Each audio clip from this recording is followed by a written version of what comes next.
Bom, pessoal, dando continuidade então ao controle de ações, o capítulo 2, né, que a gente está falando, desculpa, o capítulo 3, a parte 2 do capítulo 3. Então, os condicionantes da efetividade do controle de ações, ou seja, que condições precisam ser atendidas para que os controles de ações sejam efetivos. Bom, são dois, basicamente, apesar de isso não significa que é fácil. Primeiro, a organização ser capaz de determinar as ações desejáveis e as indesejáveis. Por que isso não é fácil? Porque em algumas áreas isso é possível, quando as ações podem ser padronizadas, em outras não. E, segundo, a organização pode garantir que as ações desejáveis ocorram e as indesejáveis não, ou seja, ela é capaz de exercer influência sobre o comportamento das pessoas. O conhecimento das ações desejáveis é o maior obstáculo, o maior desafio ao controle de ações. Por quê? Porque é impossível definir todas as ações de todos os cargos em uma organização. Impossível porque determinadas ações e funções vão lidar com situações novas, situações imprevistas, situações que não seguem um padrão. Tá? Em áreas operacionais, isso é mais fácil, porque áreas operacionais você vai seguir procedimentos, né? E o próprio procedimento é uma forma de controle de ação. A existência de manuais é uma forma de controle de ação.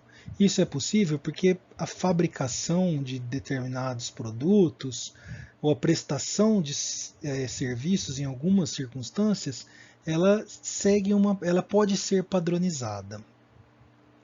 Já ambientes de tarefa mais complexos ou incertos, em que não se pode prever com antecedência as necessidades do cliente ou a forma de fabricar um produto, por exemplo, quando você fala sobre produto sob medida, aí os desafios já são bem maiores.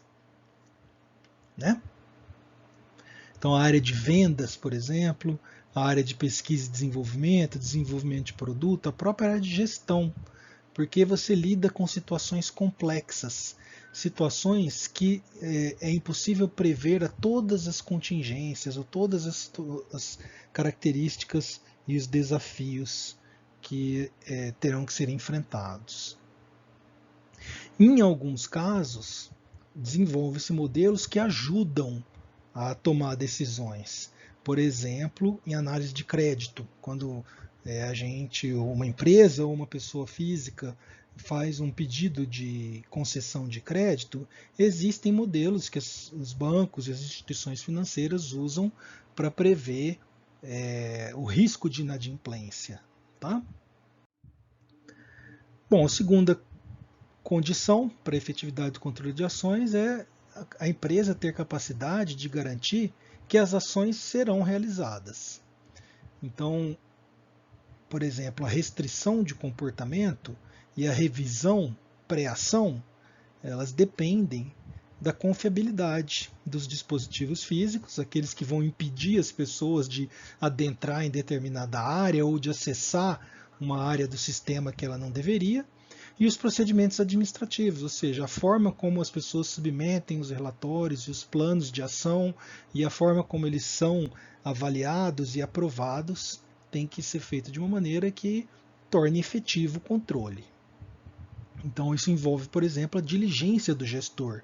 Qual que é o cuidado que o gestor tem ao revisar transações, analisar contas, processos, planos orçamentários, planos de ação e assim por diante.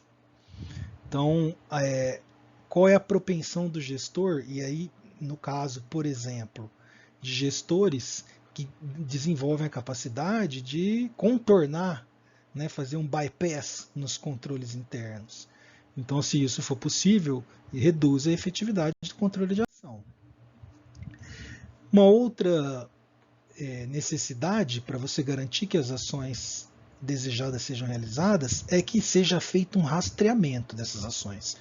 Porque a responsabilização ela só pode ser feita a partir do momento em que foi feito um rastreamento da ação e a vinculação dessa ação à pessoa que fez. Né? Então, normalmente você identifica um problema, algo que ocorreu que a empresa vê como negativo, aí tem que fazer um rastreamento das ações que foram realizadas que causaram aquele evento.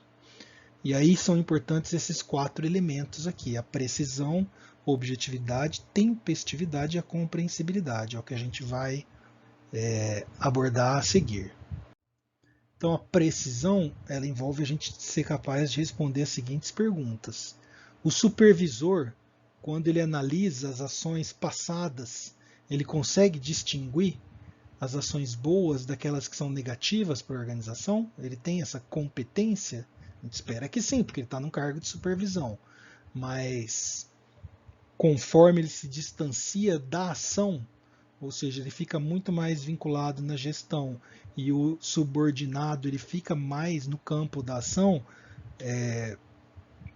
dependendo da experiência do supervisor, da experiência prévia, ele pode ter dificuldade de avaliar objetivamente se uma ação foi positiva ou negativa.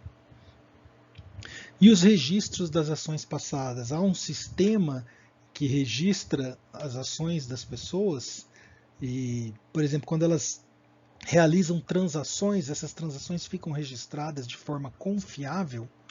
Pagamentos, recebimentos, emissão de notas, envio de produtos e assim por diante? Como que a gente registra ações de desenvolvimento de mercado, por exemplo, prospecção de novos clientes? Como é que eu registro isso? Ação de vendas, processo de vendas. Então, esse é um desafio, né?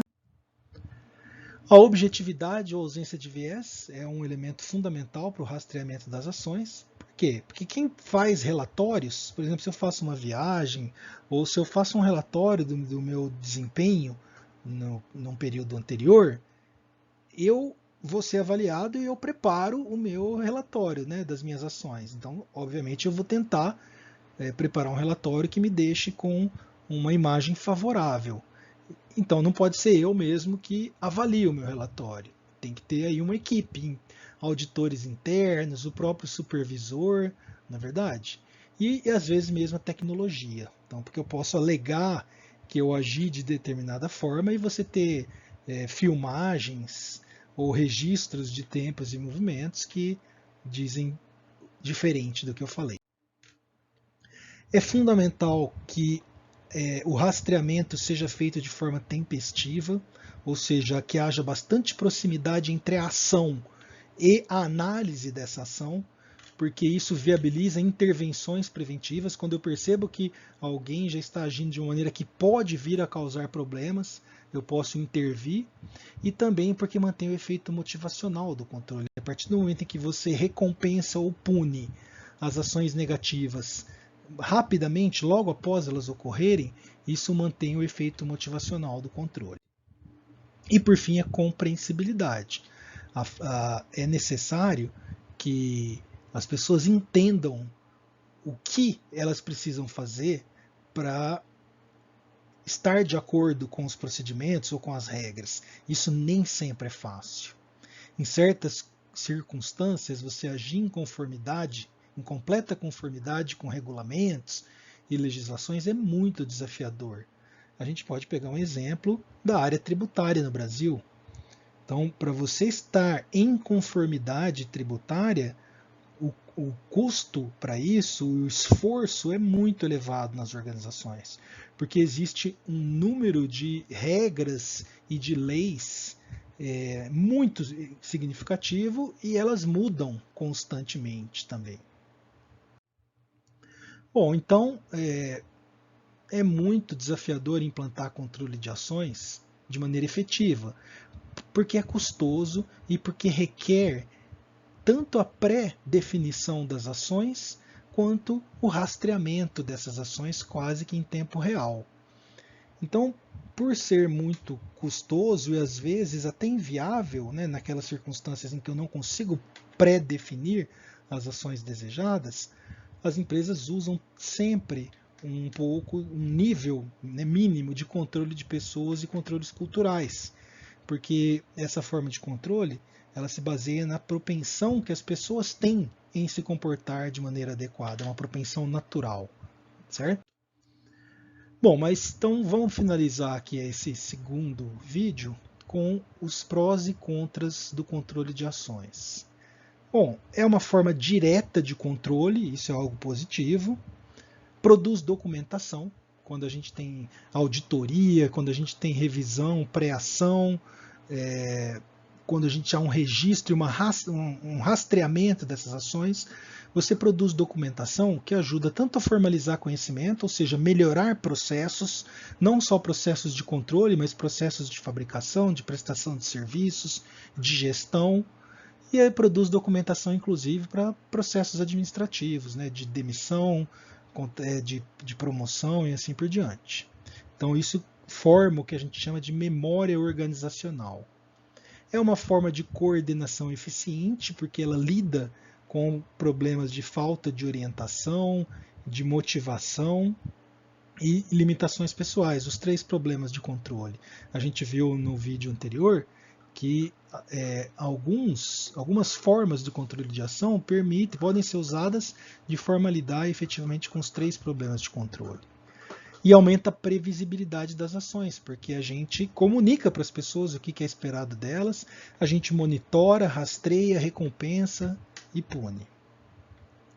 Então, reduz a necessidade de coordenação, porque essa coordenação já foi feita previamente. Quando você estabelece para um determinado cargo ou para uma função, né, o que é esperado que a pessoa faça. Mas tem pontos negativos ou dificuldades de uso do controle de ações. O primeiro é que ele é viável apenas para tarefas de rotina ou tarefas que podem ser padronizadas. Quando o grau de incerteza é acima de um determinado limite, não é viável mais você estabelecer um controle de ações, porque a primeira condição, que é a de saber quais são as ações positivas, ela já não vai ser cumprida, né? Não vai ser atendida. Pode desencorajar a criatividade, inovação e adaptação, porque restringe os comportamentos das pessoas, delimita o que a pessoa pode fazer e o que não pode. Então, em determinadas circunstâncias, isso tende a induzir uma certa comodidade, né, nas pessoas. E induz o desleixo, ou seja, a falta de cuidado e a falta de atenção, porque as pessoas simplesmente seguem procedimentos e regras sem pensar, sem questionar e às vezes até mesmo sem prestar atenção. E em alguns casos isso leva a atitudes negativas, porque as pessoas, dependendo de como elas enxergam, como é feito o controle de ações, as pessoas tendem a se rebelar contra esse tipo de controle. E aí agir de forma a tentar mitigar a efetividade, né, o funcionamento do controle.